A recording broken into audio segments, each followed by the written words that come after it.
2025년 5월 16일 금요일 돈다방 윗슬이 시작하겠습니다. 자, 오늘은 금요일이고요. 그러다 보니 지수도 재미가 없고 종목들도 재미가 없습니다.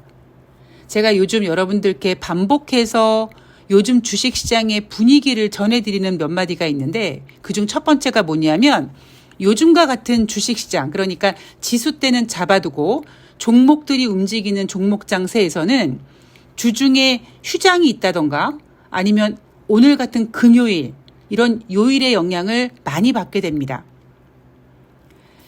오늘같이 지루한 주식시장을 인간이 하루하루 살아가는 그 하루라는 개념으로 비유를 해보자면 아무 일도 일어나지 않는, 아우 지루해, 아우 심심해, 이렇게 느끼는 분도 계실 거고요. 아마 또 어떤 분들은 아유 다행이다, 아무 일도 일어나지 않고 오늘도 무사히, 이렇게 느끼는 분들도 계실 겁니다. 단지 주식시장은 똑딱똑딱 시간이 흘러가는 가운데 내가 돈을 벌고 싶어하는 욕망이 있고, 거기에 뭐 예를 들면 그러면 안 되겠지만 내가 대출을 받아서 주식을 한다든가 아니면 잠깐 넣었다가 빼려고 주식을 한다든가, 이렇게 조급한 마음으로 주식시장에 참여한 분들은 오늘 같은 날 미치고 팔짝 뛰는 증시가 되는 거죠. 뭐야, 똑딱똑딱 시간이 지나가면서 나 이자 내야 되는데 왜 수익이 안 나냐고, 나 이거 조만간 카드 결제 때문에, 아니면 조만간 이거 와이프가 마이너스 통장 이거 들여다볼 건데 빨리 메꿔놔야 되는데, 이런 식으로 조급한 분들은 오늘 같은 날이 정말 똥줄 타는 날이 되겠죠. 제가 요즘에 여러분들한테 몇 마디 가스라이팅을 하는 게 있습니다. 요즘 주식시장에 대한 분위기를 계속 여러분들한테 가스라이팅을 하죠. 자, 예를 들면 이런 겁니다.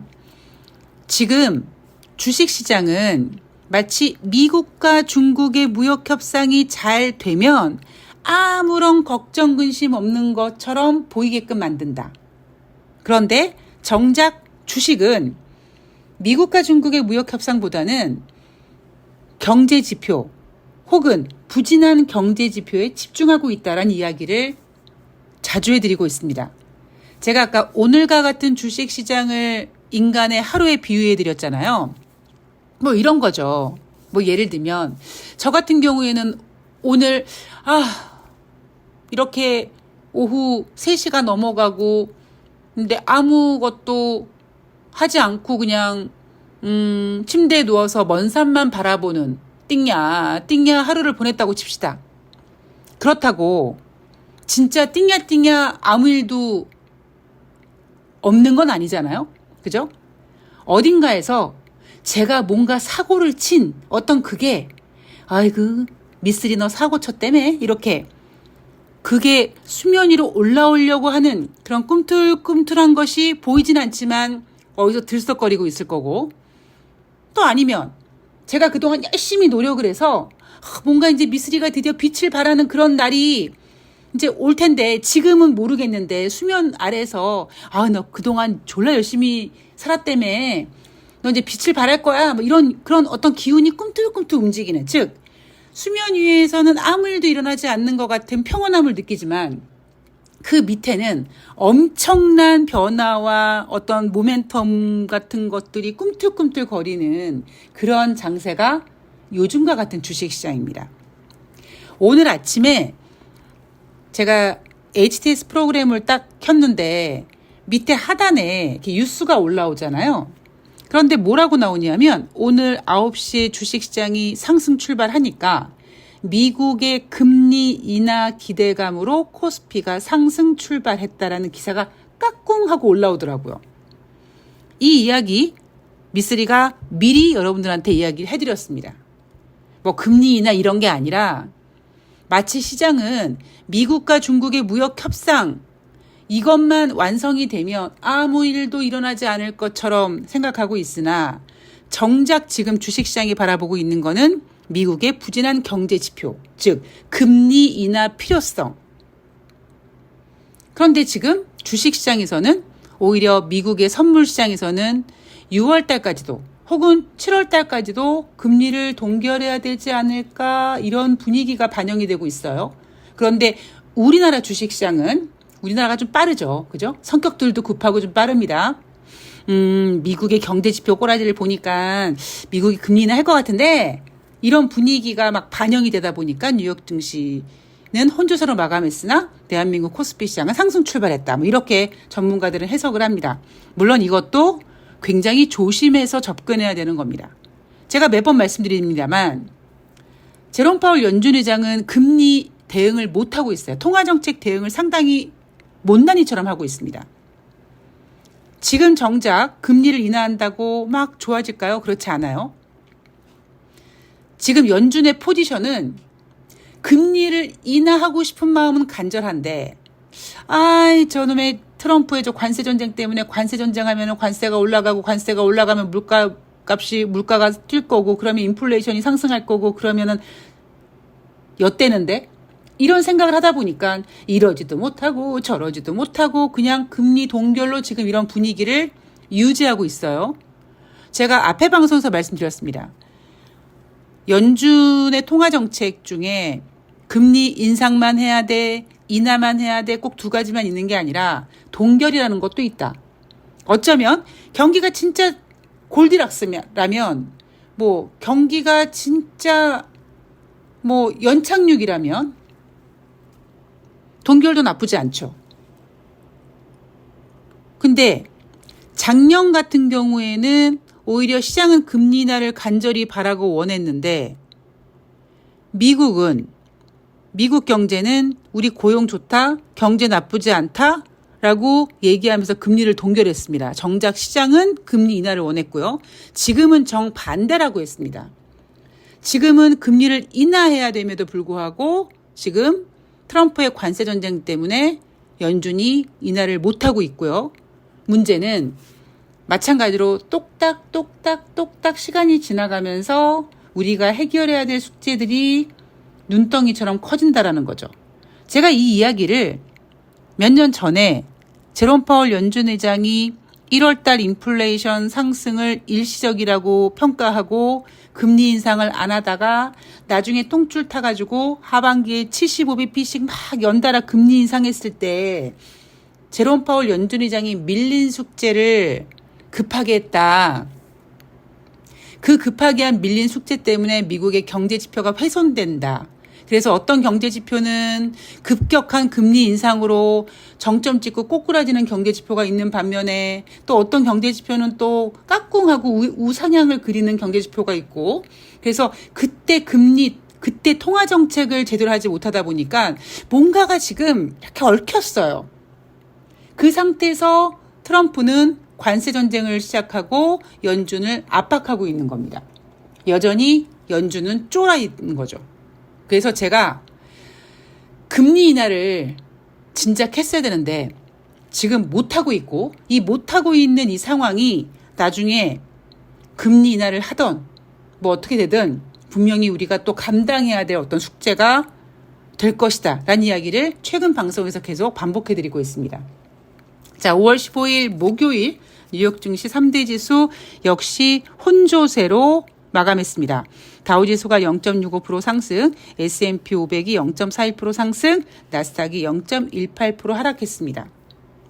자, 4월달 경제지표가 부진했는데 경제지표에는 별 영향을 받지 않고 여전히 미중 무역협상 낙관론에 기대어 안도감을 느끼고 있다라고 시장을 평가하고 있습니다. 자, 이날 발표된 경제지표가 뭐냐면 첫 번째 바로 미국의 4월달 생산자 물가지수입니다. 전월 대비 0.5% 감소. 2020년 4월 이후 최대폭 하락이라고 합니다. 자, 그럼 우린 또 생각해야 돼요. 가만히 있어봐. 2020년 4월달에 무슨 일이 있었어?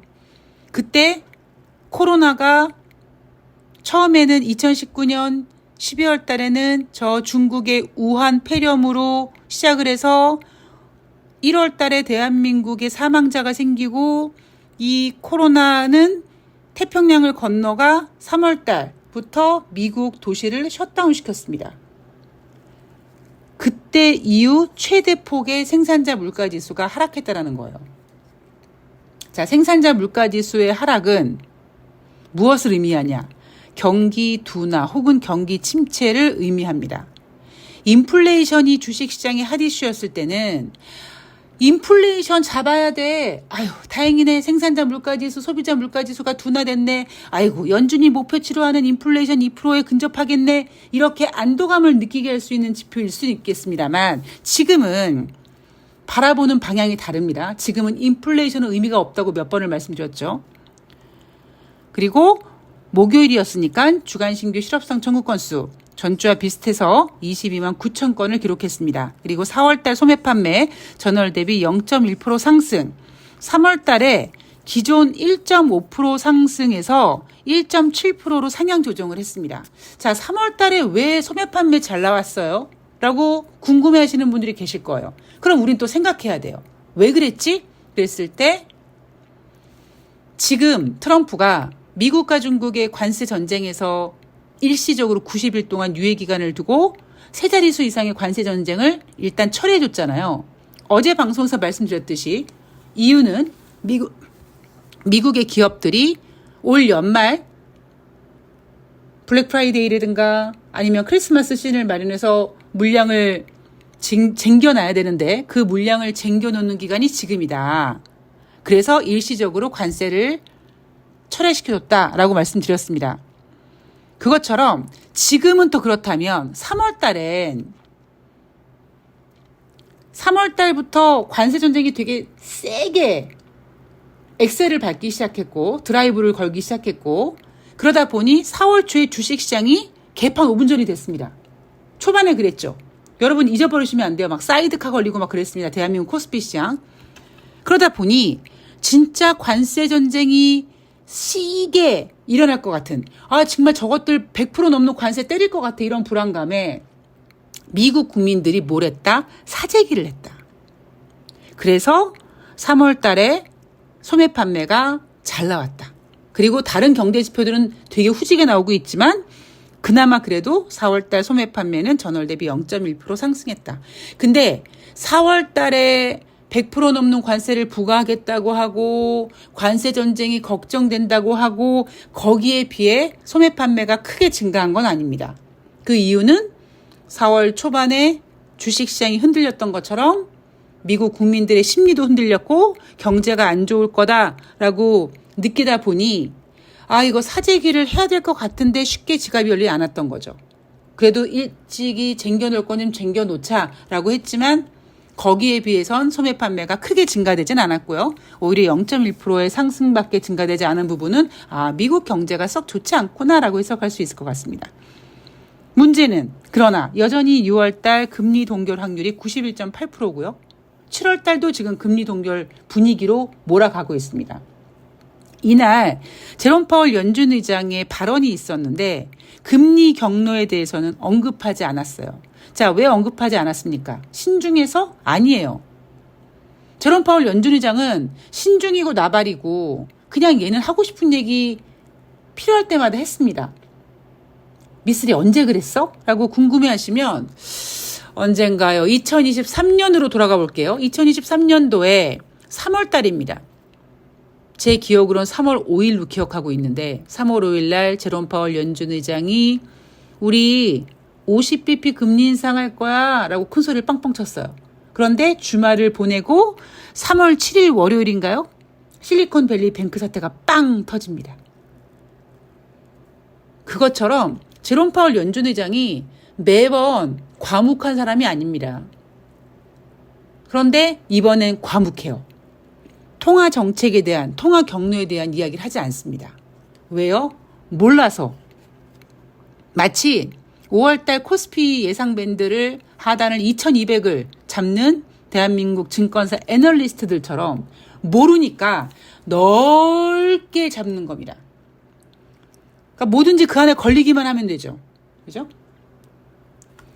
제롬 파월 연준 의장 지금 통화 정책에 대해서 자신감이 없는 것 같아요. 근데 그거는 일단 저는 개인적으로 제롬 파월 연준 의장이 너무 소심해요. 선제적 대응을 하지 못합니다. 그리고 어찌 보면 지금 같은 경우엔 트럼프가 대놓고 압박하니까 약간 뭐라 그럴까요? 고집을 부린다고 할까요? 대든다고 할까요? 네가 나한테 네 네 직을 걸고 금리를 인하해라, 뭐 직을 내놔라 이따위 얘기를 해? 나 네가 원하는 대로 안 해줄 거야 이런 식으로 고집을 부리는 건지 모르겠습니다만 여하튼 제롬 파월 연준 의장 지금 상당히 통화 정책에 대해서 걱정하고 있습니다. 자, 어쨌든 뉴욕 증시는 소비 둔화와 도매 물가 급락보다는 미국과 중국의 무역 협상 낙관론에 기대고 싶어하는 거죠.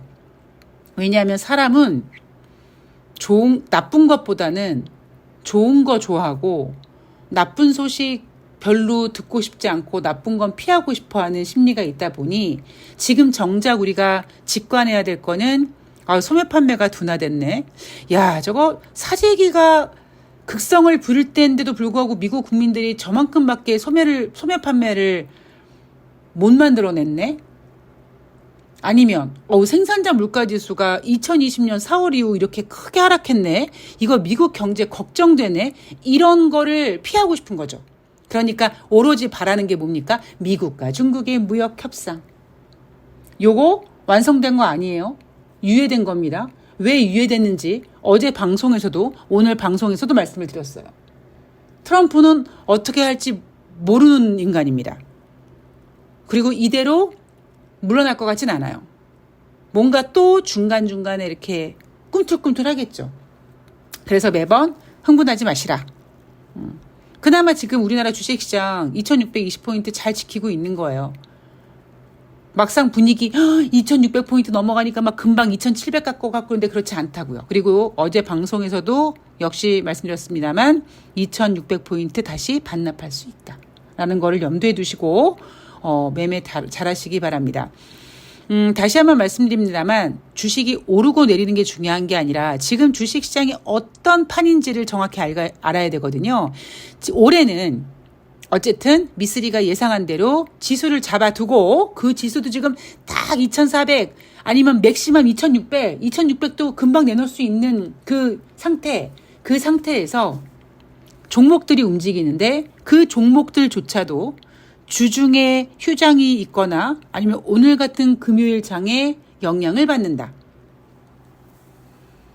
그리고 특히 제가 어제 같은 경우 8시까지 넥스트레이드를 지금 집중해야 돼서 시장에 있었는데 한국 거래소에서의 거래량보다 넥스트레이드 애프터 마켓에서 거래되는 거래량이 아직 적다 보니까 약간 세력들이 오후장을 가지고 장난을 치고 있는 것 같아요. 예, 그런 거 좀 제가 지금 관찰하고 있으니까 여하튼 지금 주식시장은 그런 장세다라고 보시면 될 것 같습니다.